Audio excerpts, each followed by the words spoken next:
किसी पचारि तुम मत फटाफट आंसर देव प्रथम पूरा सर्टकट रे कह ओडिसी नृत्य क्या कह जाए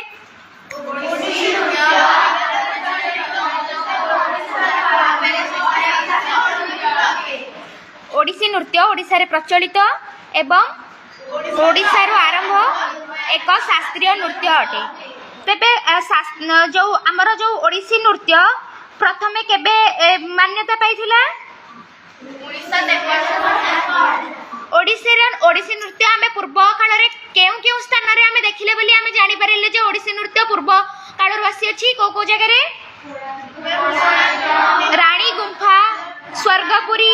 मंचपुरी गुंफार गात्र रे देखिबा को मिलुथिबा नर्तकी मानकर प्रतिमा तथा हाथी गुंफा अभिलेख रे वर्णना नृत्य वर्तमानकर ओडिसी नृत्य सह संबंध दर्शाई बोली आमे जानि परिले तबे कुहा जिवो प्रथम ख्रीष्टपूर्व काल रे आधुनिक जुगर केउ केउ जगह रे हमर ओडिसी नृत्य मानकर प्रतिछबि अछि पर्यंत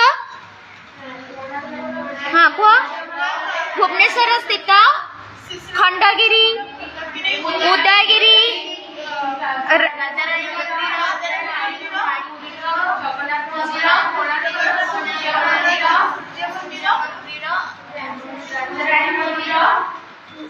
परशुरामेश्वर मंदिर बैताल मंदिर शिशिरेश्वर मंदिर लिंगराज मंदिर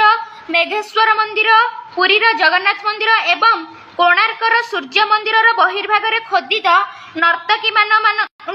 और नायिका मानकर अंगभंगी और मुद्रार ओडिसी नृत्यर परंपरा समृद्ध होइथिबा बोली कौन जाना जाए तबे सुनिल तबे मते कुह परवर्ती काल रे एही नृत्य को कौन कुहागला देवदासी नृत्य एवं कौन महारी नृत्य